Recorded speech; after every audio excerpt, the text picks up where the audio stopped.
JUIF واضح position لیتی ہوئی نظر نہیں آتی، کیونکہ ان کو یہ اندازہ ہے کہ اس سے پہلے جو توہین عدالت ہوئی ہیں جس میں پرائم منسٹر بھی گھر گئے اور اس کے بعد 5-5 10-10 7-7 سالوں کے لیے وہ نااہل بھی ہوئے، تو معاملہ جو ہے وہ بڑا دلچسپ ہو چکا ہے، اور قوی امکان یہی ہے کہ اب 30 اپریل کو عدالت جو ہے اس چیز کا حکم تو دے دے گی۔ دوسری طرف بات رہ گئی ہے کہ جو امپریشن جو ہر کوئی یہ بات کر رہا ہوتا ہے کہ جی اسٹیبلشمنٹ نہیں چاہتی کہ جی الیکشنز ہو۔ جب میں نے یہ سوال فواد چودھری صاحب سے کیا تو انہوں نے بڑا دلچسپ جواب دیا، انہوں نے کہا آپ نے خود کہہ دیا کہ اسٹیبلشمنٹ تو یہ بھی نہیں چاہتی تھی کہ پنجاب کی اسمبلیز ٹوٹے، تو اس کا مطلب ہے کہ اگر اسٹیبلشمنٹ کی خواہش کے اگینسٹ جا کر بھی پنجاب اسمبلیز ٹوٹ گئیں تو ان کی خواہش کے اگینسٹ جا کر یہ کام بھی ہو سکتا ہے، یعنی الیکشنز بھی ہو سکتے ہیں۔ سپریم کورٹ میں یہ مدعا بھی الیکشن کمیشن کی طرف سے اٹھایا گیا، کیونکہ الیکشن، اور دلچسپ بات یہ ہے کہ الیکشن کمیشن بھی اپنے اوپر کوئی بار لینے کو تیار نہیں۔ جب الیکشن کمیشن نے ڈیٹ جو ہے وہ 30 اپریل سے 8 اکتوبر کی، تو جو انہوں نے اپنے اعلامیے میں یا اپنی پریس ریلیز میں بات لکھی وہ بھی انہوں نے ساری کے ساری ٹوپی رکھی حکومت وقت کے اوپر کہ حکومت وقت فیسیلیٹیٹ کرنے کو تیار نہیں ہے، یعنی سیکیورٹی ادارے سیکیورٹی پرووائڈ کرنے کو تیار نہیں ہے، جو فائنانس منسٹری ہے وہ پیسے ادا کرنے کو تیار نہیں ہے، اور کل جو سپریم کورٹ ہے اس میں انہوں نے طلب کر لیا ہے سیکریٹری فائنانس کو بھی اور سیکریٹری ڈیفنس کو بھی، اور جسٹس منیر بڑے کیٹیگوریکلی کہہ چکے ہیں کہ ہم پوچھیں گے اور دیکھیں گے کہ کیسے سیکیورٹی کہنے پر بھی اور طلب کرنے پر بھی سیکیورٹی دینے سے انکار کیا جاتا ہے، ہم ان کو بھی بلا لیں گے جو اس پر انکار کر رہے ہیں، اور پھر انہوں نے کل سیکریٹری ڈیفنس کو بلا بھی لیا۔ تو اب یہ بات ہر ایک کو پتا ہے کہ جس نے نہ کی اس پہ لگنی ہے توہین عدالت، اور اس بات کا قوی امکان ہے۔ اب جب کچھ خبریں اس طرح سے بھی گردش کر رہی تھیں کہ جی پی ٹی آئی کو اس قسم کی کوئی آفر ہو رہی ہے کہ آپ ایسا کریں کہ آپ اپنے موقف سے پیچھے ہٹ جائیں اور ہم آپ کی اسمبلیز بحال کر دیتے ہیں، کے پی کی اسمبلی بحال ہو جائے گی، پنجاب اسمبلی بحال ہو جائے گی، اور آپ پہلی والی پوزیشن پہ آ جائیں گے، اور اس کے بعد جو ہے 8 اکتوبر کو الیکشن کرا لیں گے۔ تو پی ٹی آئی کو یہ بات بہت اچھی طرح سے پتا ہے کہ اگر یہ 8 اکتوبر کے لیے یہ سکون سے بیٹھ گئے تو یہ الیکشنز 8 اکتوبر کو بھی ہونے نہیں جا رہے، اور دوسری طرف حقیقتاً یہ ہے کہ قانون اور آئین میں ایسا کوئی پروویژن نہیں ہے کہ آپ جو ہے وہ ایک ڈیزالٹ اسمبلی کو انڈو کر کے جو ہے دوبارہ سے اس اسمبلی کو اسی طرح سے چلانے لگ جائے۔ مطلب اس ملک میں کوئی آئین ہے، کوئی قانون ہے، کسی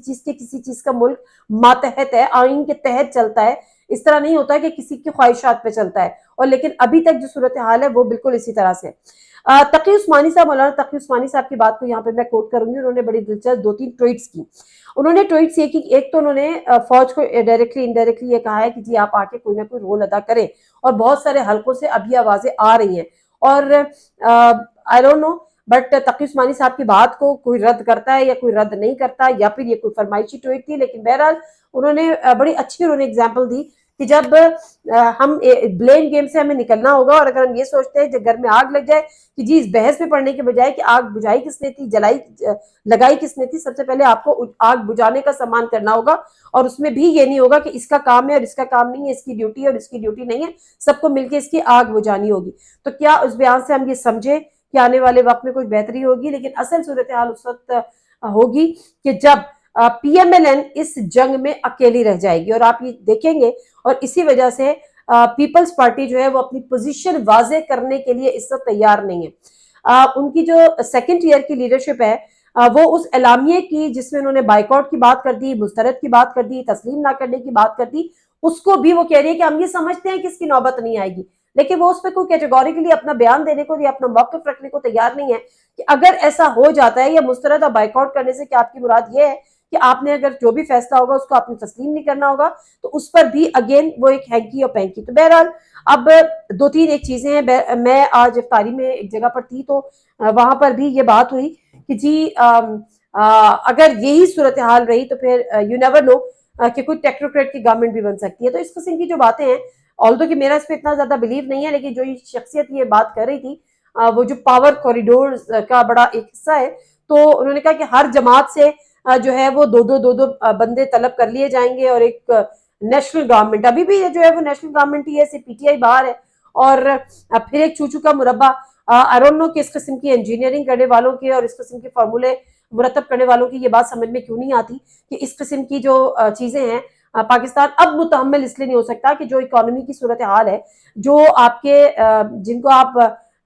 دوست ممالک بھی کہتے ہیں وہ آپ پہ اعتبار کرنے کو تیار نہیں ہے. وزیر خزانہ صاحب کہتے ہیں کہ ہمیں IMF کے بغیر چلنا ہوگا. تو کیا ایک ایسی حکومت جس کی اپنی کوئی اس کے پاس اپنا کوئی مینڈیٹ نہیں ہوگا, اس کی اپنی کوئی اسٹرینتھ نہیں ہوگی, یہ چوچو کے مربے لے کے ایک دفعہ پھر ملک چلائیں گے؟ تو شاباش ہو ایسے فارمولے ایجاد کرنے والوں کی اور ایسے فارمولوں کی بات کرنے والوں کی اور ان فارمولاز کو آگے بڑھانے والوں کی. لیکن بہرحال کل کا دن بہت زیادہ امپورٹنٹ ہے. کل چیف جسٹس کا موڈ بھی بہت زیادہ امپورٹنٹ ہوگا. وہ کس اسٹیٹ آف مائنڈ میں ہوں گے, وہ کیا وہ فیصلہ کریں گے. اور فیصلہ تو بظاہر ہو چکا ہے کہ الیکشن جو ہے وہ کی ڈیٹ الیکشن کمیشن از خود اس کو آگے نہیں کر سکتا تھا, اس نے آگے کر دی ہے. اب دلچسپ صورتحال یہ ہوگی کہ سیکرٹری ڈیفنس اور سیکرٹری فائنانس اپنا کیا جواب جمع کراتے ہیں جب عدالت ان سے سوال کرتی ہے. اجازت دیجیے, اللہ حافظ.